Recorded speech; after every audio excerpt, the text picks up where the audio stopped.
settings in a slum area in Malabon City, Philippines.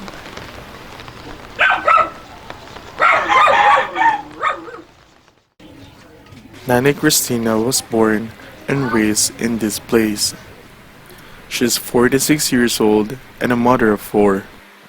She works as a part-time nanny, fruit vendor, and laundress. Her husband has a mistress and they are forced to leave their own house. So for almost 2 years, they have been renting a small room to have a place to live in.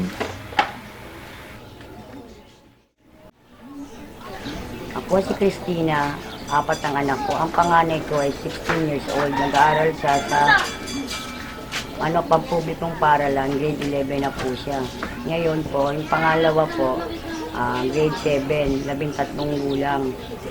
Pangatlo po si Mary Joy, grade 7 niya, 12 gulang. Ngayon po yung bunso, mag-kinder na po, mag-5 taon na po siya. Yun. Nag-a-apply po ako sa Jollibee bilang service crew para makatulong sa magulang ko ng kahit papaano. Gusto ko po makapagtapos ng pag-aaral para po makatulungan po ng nanay ko. Tsaka mga kapatid ko po, maliliit pa po sa akin. Pangarap ko pong maging nurse. Nag-aaral po akong mabuti para makapagtapos. Kahit po wala akong baon, nagpura pa rin po ako.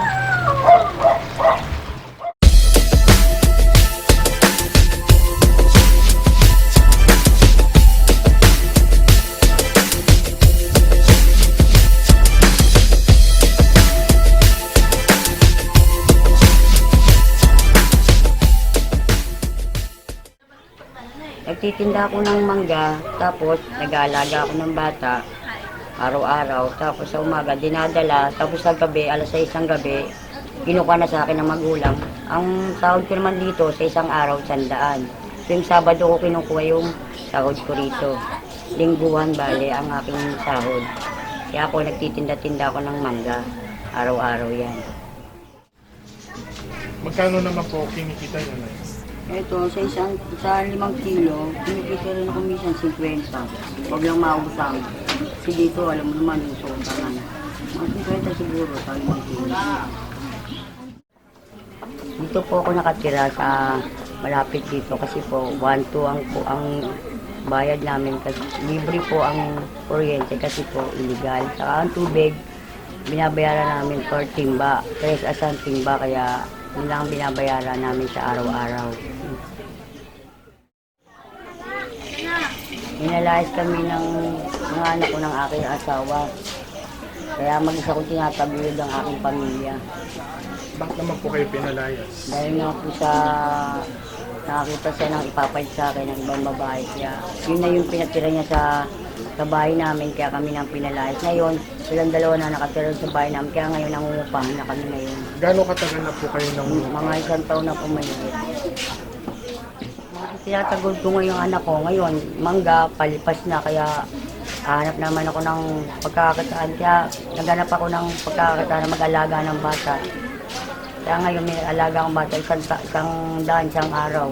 Kami naglalabada ako. Yun, minsan 300 ang bayad sa akin. Minsan lang po yung labada ko. Minsan kasi po walang labada. Yun, yung pag-aalaga ng bata, araw-araw naman. Kaya lingguan ang sahod ko. Tandaan. Ito ang share ng lahat ng nangungupahan dito. Kaya may kubeta, kaya lang wala kami ilaw dito. Titis kami sa kandila. Titis na lang kami kandila.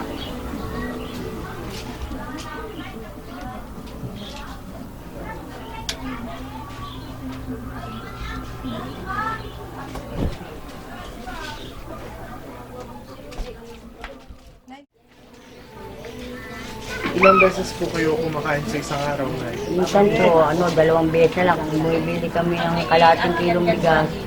Kasi ginagawa na lang namin lugaw para magkasa sa aming mag-anak. Kaya yun na lang ginagawa namin para makaraos.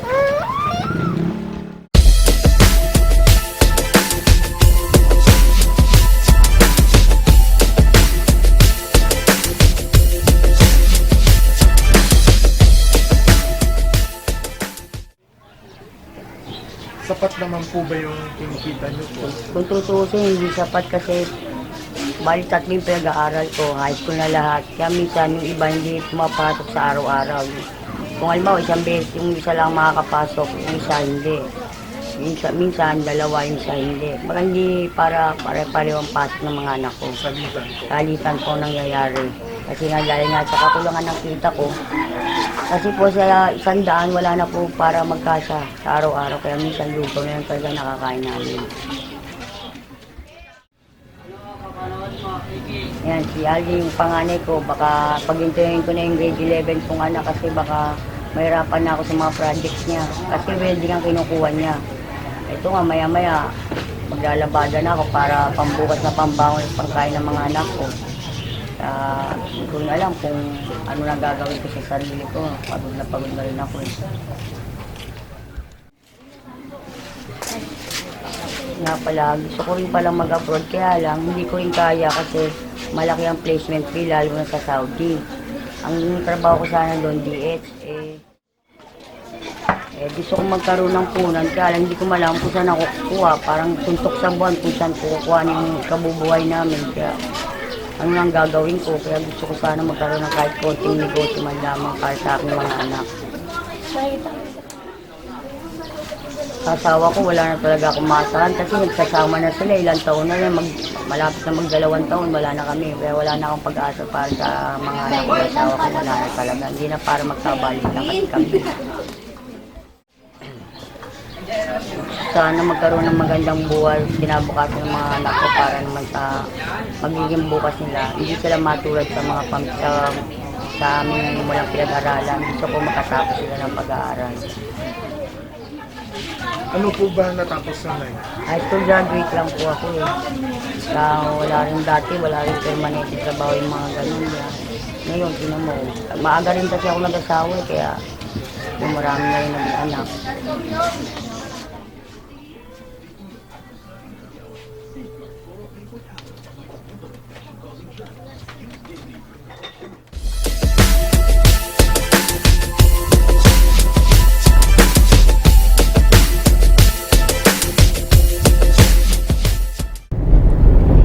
Pupuntahan natin ngayon si Nanay Cristina, dala yung mga sorpresa para sa kanila.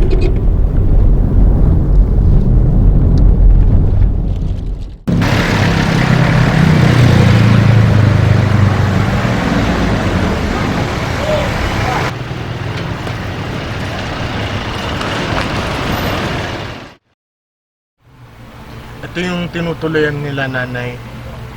Napakaliit at napakaingay.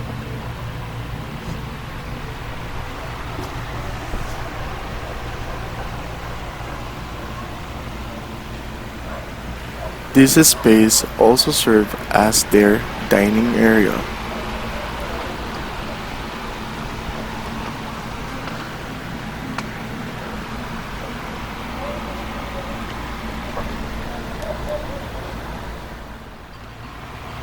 Nay, kaya kami nandito dahil meron kaming sorpresa para po sa inyo po. Oo, ganyan ako po. Opo. Samahan niyo ako, Nay. Tara. Samahan niyo. When we finally told her about the good news, she was surprised and was really happy.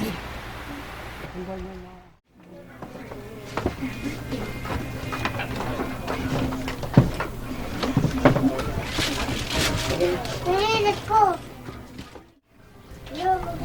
Di pero kitchen.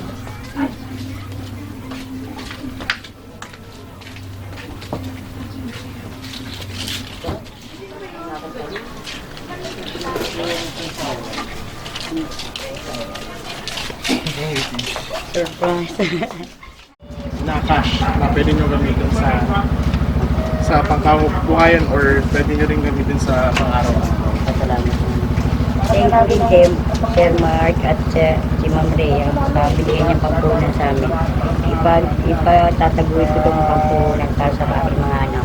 Salamat po. Tapos, Nay, ito yung mga grocery. Ito sa inyo ito, Nay. Meron tayong mga pwedeng ipaninda. Mga suka, toyo, kape, ketchup. And meron din tayong sabon, conditioner, shampoo. Okay.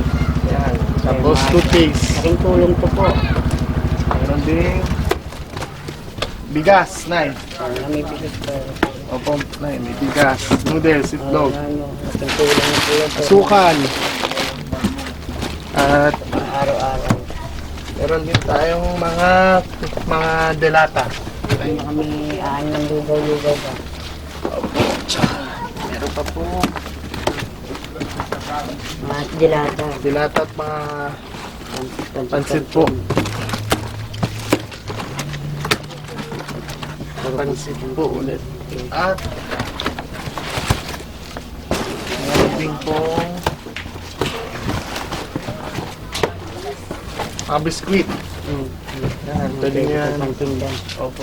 Pwede nyo rin pambaon. Tindahan sa mga anak ko. Opo. At mga juice na eh. Seleksyon na pala yan. Opo.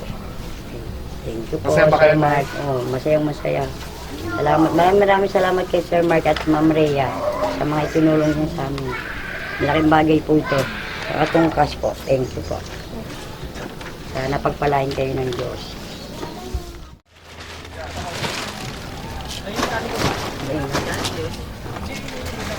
Sir Mark, Ma'am Rhea, hindi na po ako mag-abroad.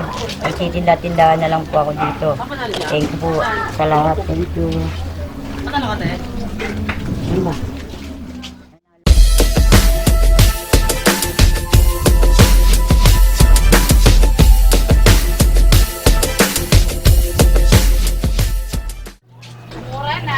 Isang araw, kinikita ko 250. Kaya malaking tulong itong binigay mo sa aking pangkabuhayan kasi yung pag-aalaga ko ng bata, iniwanan ko na kaya. Thank you sa lahat, Sir Mark and Ma'am Rhea. Sa lahat. Thank you. God bless you. Ngayon, nakakain na kami 3 beses sa isang araw, hindi kami naglulugaw. Malaking tulong talaga itong pangkabuhayan binigay mo sa akin. Yung iba nito, hindi lahat to eh. Marami to. Yung iba nito nasa taas ng bahay namin kasi hindi na magkakait sa pinagawa kong nilagyan ng tinda namin. Kaya maraming salamat talaga, sir and ma'am. Thank you.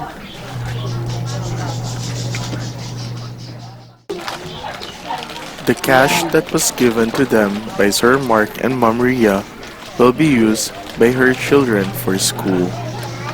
She's now grateful that she now have a small sari-sari store, courtesy of Sir Mark and Ma'am Rhea. She said that she no longer needs to find a work abroad, nor to be a nanny. She's really excited when she opened her store and promised to do everything for it to grow for her family. God bless.